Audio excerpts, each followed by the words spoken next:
geleden, in het jaar 1250, in een klein koninkrijk genaamd Tirloch. Het is middag. Oh, het is zo warm vandaag.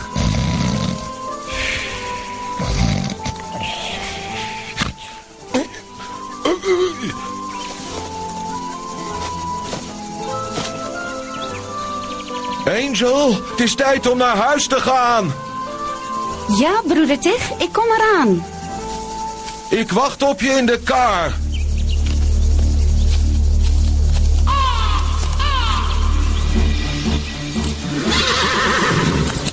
De tijd is rijp, Geko. We gaan ons van dat kind ontdoen. Ja, mijn koningin. Wat een geluk dat ze zo mooi is. Erop af. Dag, lief kind. Wat doet u hier? En waar komt u eigenlijk vandaan? Oh, mijn kind, ik ben van ver gekomen in deze hitte.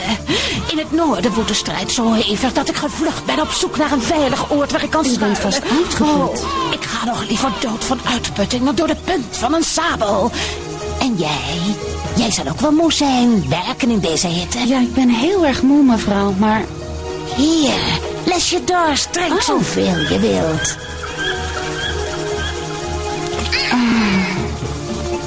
Drinkt u zelf niks? Ik wil zoveel mogelijk sparen. Ik heb nog een heel eind te gaan. Het gaat u goed, mevrouw. En bedankt voor het drinken. Oh, graag gedaan. Slaap zacht. Oh.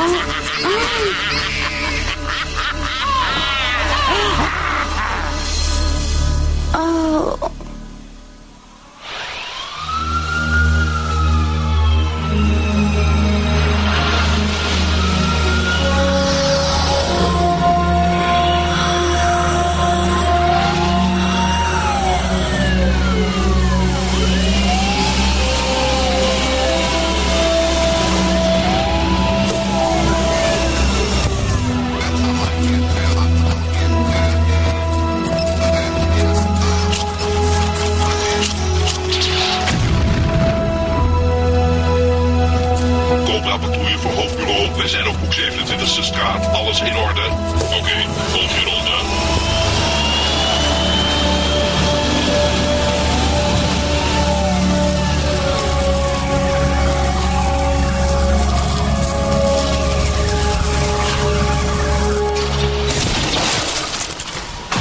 En laat het je gezicht hier nooit meer zien. Hé, wat hebben we hier? Het lijkt wel de kerstman. Afblijven jij. Hé, rustig aan. Was je niet aan het beroven? Ik wil je helpen. Een rare manier van helpen. Ik wou je niet beroven, zei ik toch? Ai, dat doet pijn. Verroeging, vind jij. Waar zijn we? In de 27e. 27e wat? Ben je niet goed bij je hoofd? 27e straat. En hoe heet deze stad? Waar heb jij last van, makker? Wat wil je dat ik tegen je zeg? Antwoord of ik reis je aan het zwaard. Oké, dit is New York City. New York? Waar ligt dat New York? Het ligt aan de oostkust van Amerika, goed? In welk jaar leven we? Hey, Antwoord! 2075? 2075? Dat geloof ik niet. 2075? Help! Help! Ik ben beroofd! Hey, help! Dat is de dader daar! Kijk! Moet er vandoor. Je staat onder arrest. Probeer niet te vluchten. Je staat onder arrest. Probeer niet te vluchten.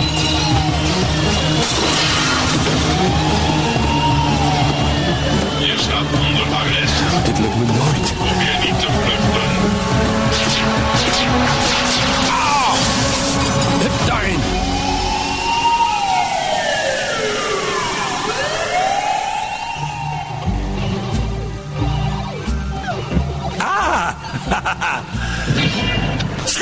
Schaak, Barnaby, mijn vriend. Dat krijg je als je een pion uitspeelt tegen een loper. Schaak, maar niet schaakmat. Nog niet, maar geef me nog 1 of 2 zetten en je zal zien. Huh? Wie kan dat nou zijn op dit uur? Een mooie meid in de problemen? Problemen? Misschien wel. Laten we voorzichtig en methodisch te werk gaan. Klaar? En af! Krijg nou het apenzuur. Je hebt hem hopelijk niet te hard geraakt. naam van haar majesteit, doe open. Dat is een surveillancebrigade en ze openen alle deuren. Dat ziet er niet best uit. Barnaby, deur dicht, snel. Zoek een veilige plek voor deze man. In naam van haar majesteit, doe open. Surveillancebrigade, wij zoeken een verdachte. Wij moeten uw huis doorzoeken. Identificatiecode. Lightbulb, Oscar Lightbulb, privédetectieve. En mijn assistent Barnaby. Heeft u vreemde geluiden gehoord of vreemde mensen gezien? Eigenlijk gingen we zo op in een partij schaak dat we niet... Ik ben niet geprogrammeerd om te schaken. Ach nee, natuurlijk, dom van me. Wat ik wou zeggen, U was aan het schaken. Zo is het, en ik was aan het winnen. Ik stond schaak, maar niet mat. Bespottelijk. Mijn loper stond op het puntje toren te nemen en daarna je koning. Negatieve verdachte niet gevonden. Tot ziens, heren. Kom gerust nog eens langs. Tot Oh, het nippertje. Te nipt als je het mij vraagt. Een wonder dat ze hem niet gevonden hebben. Overigens, waar is hij? Hij ligt in de vriezer. De vriezer? Haha, de vriezer! Dat is een stuk koeler dan wij net waren. In de vriezer. Maar dan is hij nu aan het doodvriezen. Ik geloof dat hij bijkomt. Oh, waar ben ik? Je bent hier veilig. Maak je maar geen zorgen. Het was dus toch geen droom. Je hebt geluk. Anderen zouden je zonder aarzeling hebben aangegeven. Maar waarom word jij door de militie gezocht? Ik heb het koud. Vind je het gek? Je lag in de diepvries. Oh, ik heb hoofdpijn. Vind je het gek? Ik heb je een drui gegeven toen je binnenkwam. Neem ons niet kwalijk, maar 's avonds kun je niet voorzichtig genoeg zijn. Het spijt me vreselijk zo plotseling bij u te zijn binnengevallen. Maar het kon niet anders. Ik bied u mijn nederige verontschuldigingen aan. Oh, laat maar zitten. De vijand van de vijand is onze vriend. We zijn niet zo gek op de militie, weet je. Zijn jullie dan struikrovers? Struikrovers? Hoor je dat, Barnaby? Spot niet met mij. Of jullie maken kennis met mijn woede. Nee, dit is een misverstand. We hebben niet de minste behoefte je te beledigen. Oscar Lightbulb om je te dienen. Koning der detectives met de neus van een bloedhond. En dit is mijn assistent Barnaby. Mijn naam is Argai, prins van het koninkrijk Terlog, om u te dienen.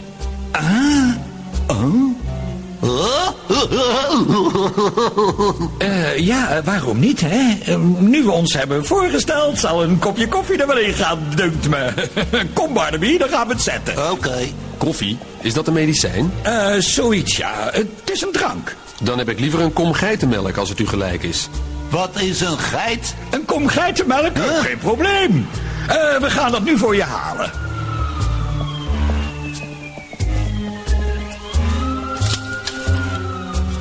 Twee mogelijkheden. Of hij is stapelgek of hij is erg ziek. Dat is hetzelfde. Het kan natuurlijk ook waar zijn wat hij zegt. Ik heb nog nooit iemand in zulke kleren gezien die niet weet wat koffie is en die liever, wat voor melk ook weer drinkt. Geitenmelk, Barnaby, geitenmelk. Wat krijgen we nu weer? Ik geloof dat hij bijkomt. Oh, wat is er gebeurd? Je hebt je vingers in een stopcontact gestoken. Een kind van 5 weet dat je dat beter kan laten. Een kind van 5 wel, ja. Maar ik ben 1000 jaar oud. Beste vriend, zonder je te willen kwetsen. Maar het lijkt me dat je bovenkamer niet helemaal in orde is. Ik weet dat wat ik zeg raar kan klinken. Maar toch, het is waar. Ik ken u niet, maar voel dat u te vertrouwen bent. Het lot heeft me naar u geleid. De profeet had gelijk. De profeet? Welke profeet? Dat is een lang verhaal. Meester Lightbulb, meester Barnaby, ik zou u echt heel graag willen vertellen wat mij hier bracht. Maar dat kost wat tijd. Dat geeft niks, mijn vriend. Heus niet. Een momentje, dan sluit ik mijn denkverbinding aan. Rustig maar, het is ongevaarlijk. Kan ik beginnen, meester Lightbulb? Natuurlijk, Barnaby, en ik luisteren. Barnaby! Ja? Oh, sorry, ik was in gedachten. Dat konden we horen, ja. Goed dan, we luisteren. Ik kom uit een koninkrijk ver hier vandaan. Ver zowel in afstand als in tijd. Mijn land heet Terlog en mijn verhaal speelt in het jaar 1250. Heya! Terlog is een rijk gebied, geregeerd door mijn vader, koning Kar.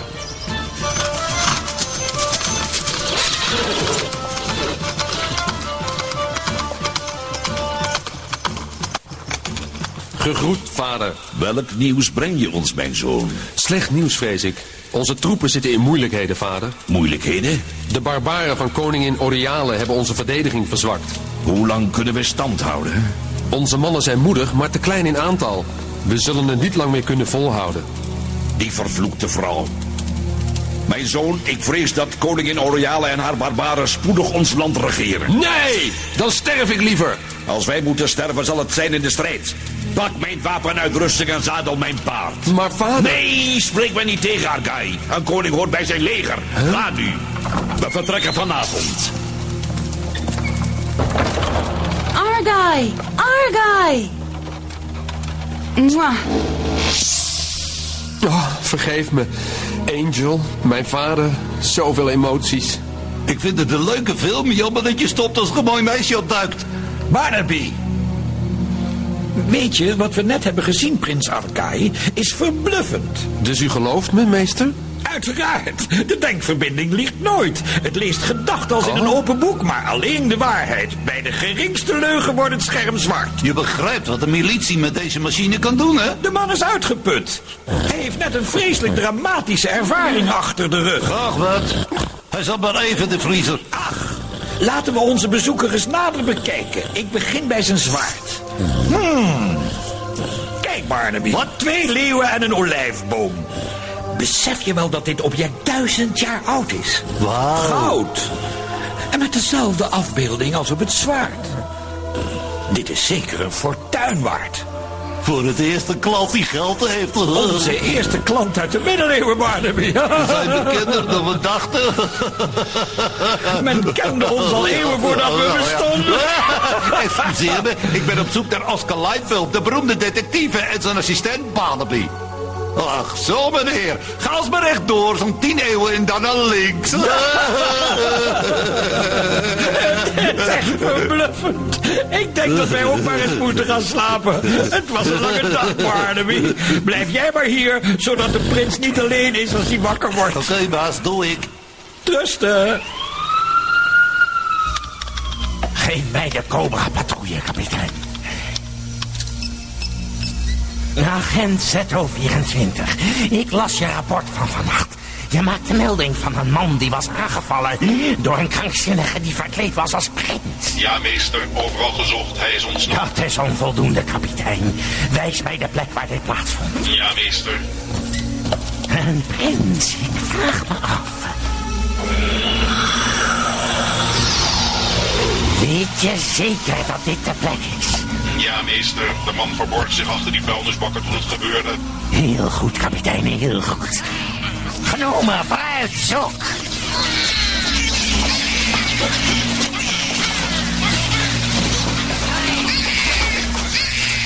Zo. Interessant. Zoektocht beëindigd.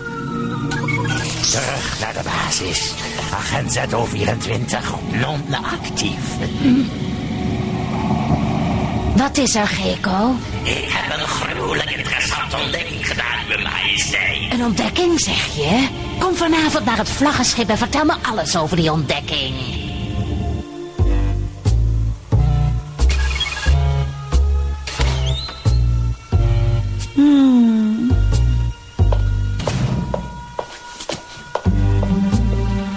Ik ben weer de eerste zoals gewoonlijk.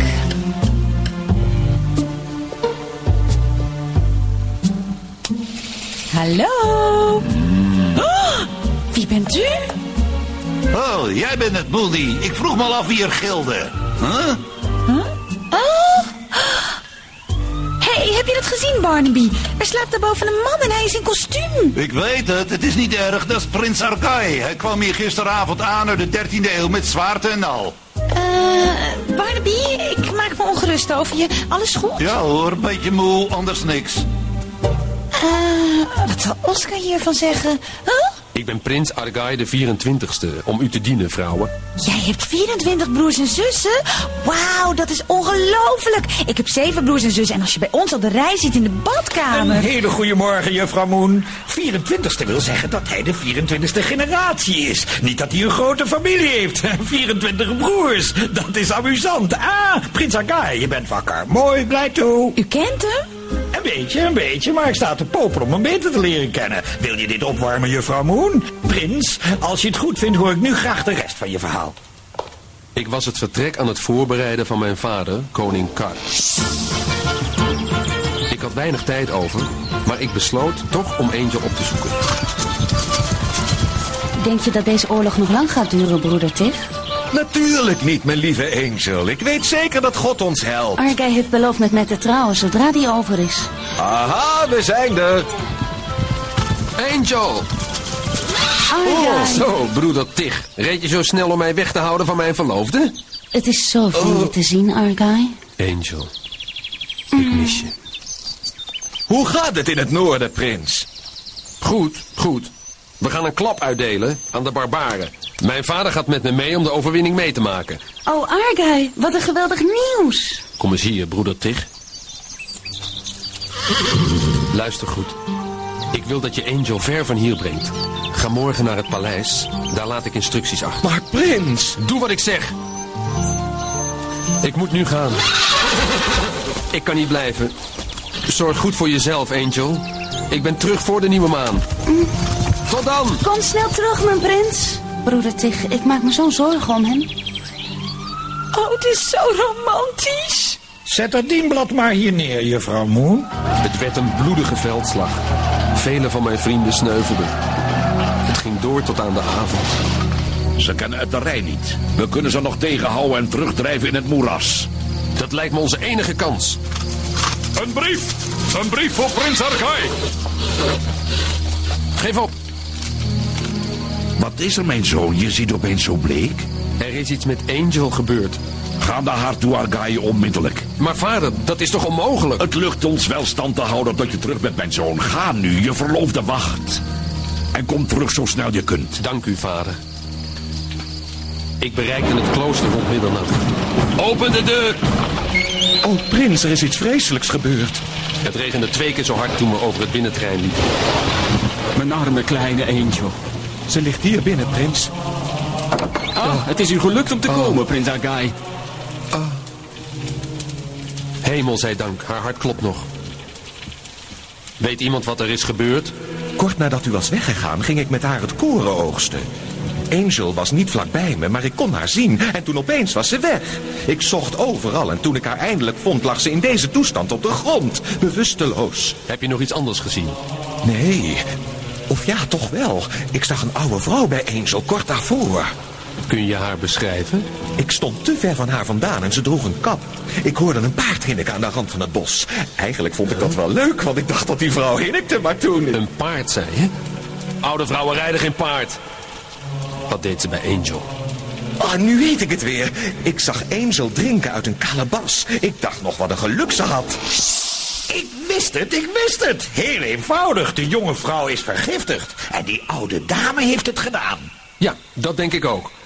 Mijn verhaal is bijna klaar. Ga door. Ik wil weten hoe het verder ging met Angel. Deze jonge dame lijkt wel behekst.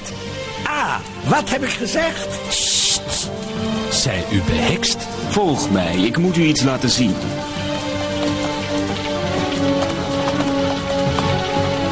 Dit is een boek vol voorspellingen, geschreven door een monnik die hier jaren geleden vertoefde. Toen broeder Tig hier kwam en ik besefte in welke toestand Angel verkeerde, dacht ik meteen aan dit boek. Ik heb het zo vaak gelezen. Wat heeft dit boek met Angel te maken? De verzen in dit boek geven een nauwkeurig verslag van wat er gebeurd is. Kijk hier. Een prins is het vol heldenmoed die Angels beheksing teniet doet. Dat gaat over u en Angel. Als het onweer voortduurt, is de plek in de buurt. Leest u zelf maar. Naar een andere tijd moet hij gaan, al zal zijn lot daar bestaan uit het kwade dat hem overweldigt. Gered misschien door het Schiet op, licht. mijn prins, geen tijd te verspillen. Ervan overtuigd dat dit boek de waarheid sprak, bracht vader Gregory mij naar de kerk van het klooster. Waarom de kerk? En over welke plek had die monnik het in zijn boek? De kerk is het huis van God. Dat is de juiste plek. Ik voelde dat ik het belangrijkste moment in mijn leven meemaakte. Wacht op de volgende bliksemflits. Oh. Ik keek omhoog en zag een vreemd standbeeld.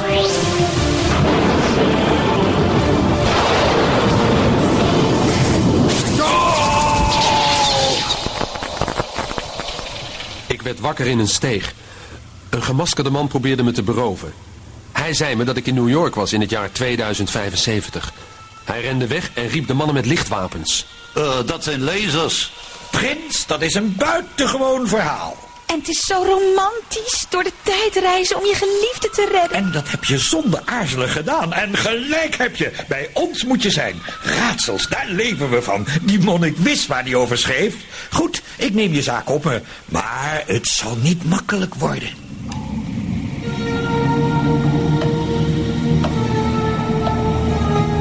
Ah, Gekko, jou verwacht ik al. Wat is jouw ontdekking? Goud, majesteit, goud. En niet het goud van zomaar iemand. Ach, houd toch op. Je weet dat ik al het goud van de wereld bezit. Dat weet ik, majesteit. Maar ik weet zeker dat u dit interessant zal vinden. Waar heb je die vandaan? Op straat in New York. Het schijnt uit een man zijn zak te zijn gevallen. Hij was verkleed als een middeleeuwse prins. Wat zei je daar? Ik heb dat goudstuk goed onderzocht. Het komt absoluut uit dat tijdperk. Breng die prins hierheen, Gekko, en vlug wat. Nou, waar wacht u op? Ja, majesteit. Die prins. Die vormt een gevaar, dat voel ik. Allergrootste meester der duisternis. Grote meester die over de hel regeert. Sta een bezoek toe aan uw nederige koningin. Spreek, ik luister. Ben ik niet onsterfelijk? Ja, dat ben je. Het middel dat ik nu al zoveel jaren aan meisjes toedien heeft mij het eeuwige leven gegeven. Terwijl zij eeuwen en eeuwen slaan. Maar als een van hen ontwaakt, dan keer jij terug naar de leeftijd van het verleden. Ik zal dat niet laten gebeuren. Niemand kan zich meten met mijn kracht. Ik heb door de tijd gereisd om de ban waar Angel in is te bevechten. Ik zal de betovering breken. En met onze hulp. Ja. Het avontuur is net begonnen. De koningin der duisternis blijft bogen, tot de zeeën op zullen drogen, haar onsterfelijkheid te verwerven. Maar om dit te vermogen, moet de prins eerst sterven. Door naar de toekomst te reizen heeft prins Agai de woede gewekt van koningin Dark, die in hem een groot gevaar ziet. Zij beveelt haar trouwe dienaar Gekko de prins onmiddellijk op te sporen. Zullen Oscar Lightbulb, Barnaby en mevrouw Moon erin slagen hem te verstoppen en hem zo uit de klauwen te houden van de koningin en haar afschrikwekkende militie? Daartoe moeten zij de gemaskerde dief opsporen. De enige die de prins gezien heeft en de enige die hem aan de koningin kan verraden. Gevaar na gevaar wacht onze vrienden. Zal het hen lukken om de vallen te ontlopen die de wrede koningin Darkvoice heeft uitgezet? Mis het niet. Het volgende spannende avontuur in tijd en ruimte van Agai, getiteld De Gemaskerde Dief.